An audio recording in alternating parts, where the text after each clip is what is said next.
बातचीत हो रही थी कांग्रेस पार्टी में, तो काफी लोगों ने कहा कि देखिए इस यात्रा को गाड़ी में करना चाहिए। दिग्विजय जी हैं यहाँ पे, उनको याद होगा जब दिग्विजय जी और बाकी लोगों ने कहा कि इस यात्रा को गाड़ी में करना चाहिए, तो मैंने कहा अगर आप यात्रा को गाड़ी में करवाना चाहते हैं तो मैं आपका आदमी नहीं हूं, फिर आपको किसी और से करवानी पड़ेगी।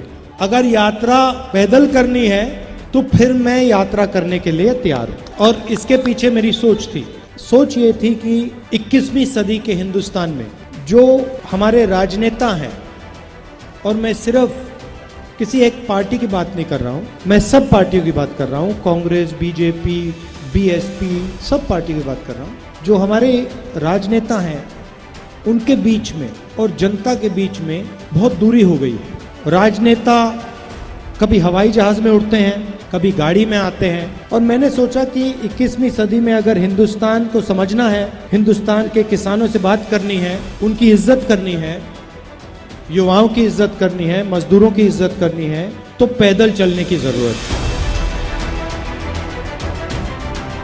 मैं दिवाली के लिए घर गया, वहां पे मैं अपने घर में पलंग पे लेटा हुआ था और सुबह उठा और मैंने सोचा कि भाई मैं तो वापस अपने कंटेनर में जाना चाहता हूँ, यहाँ मुझे ठीक नहीं लग रहा। और आप यात्रियों से पूछेंगे तो 8 दिन में हमारी एक ब्रेक होती है, आप उनसे पूछिए, उस दिन कहते भैया आज मज़ा नहीं आ रहा, हमें चलना है। और अगर आप देखें तो वहाँ पे जहाँ हमारा कॉम्पाउंड होता है वहाँ पे आगे पीछे चलते रहते हैं। कि क्यों हो रहा है? क्योंकि हम अपनी शक्ति का प्रयोग नहीं कर रहे हैं। हम जो आपका प्यार है, आपकी मोहब्बत है, उसका प्रयोग कर रहे हैं।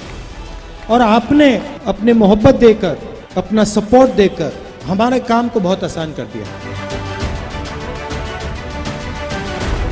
युवा कहते हैं हमने इंजीनियरिंग की, कोई कहता है मैंने सॉफ्टवेयर इंजीनियरिंग सीखी, मैंने ये प्रोग्रामिंग सीखी, मैंने वो प्रोग्रामिंग सीखी, कंप्यूटर को चलाना सीखा। अच्छा अब क्या करते हो?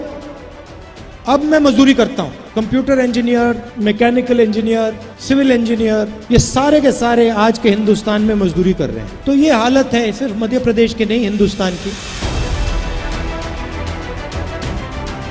जो बीजेपी की पॉलिसीज हैं वो डर पैदा करती हैं, समाज में डर पैदा करती हैं। चाहे वो नोटबंदी हो, चाहे वो गलत जीएसटी हो, चाहे वो कोविड के समय की पॉलिसीज हो, इनका लक्ष्य समाज में, किसानों के दिल में, छोटे व्यापारियों के दिल में, स्मॉल और मीडियम बिजनेस चलाने वाले लोगों के दिल में, युवाओं के दिल में डर भरने का है। क्योंकि वो उस डर को नफरत में बदलते हैं। जिसके दिल में डर नहीं है उसके दिल में नफरत पैदा हो ही नहीं सकती। आप देख लो, जिसके दिल में डर नहीं होता, और हमारी यहाँ माताएं बहनें हैं ये इसको बहुत अच्छी तरह समझेंगी। देखिए आप मुस्कुरा रही हैं, जिसके दिल में डर नहीं होता उसके दिल में नफरत पैदा नहीं हो सकती।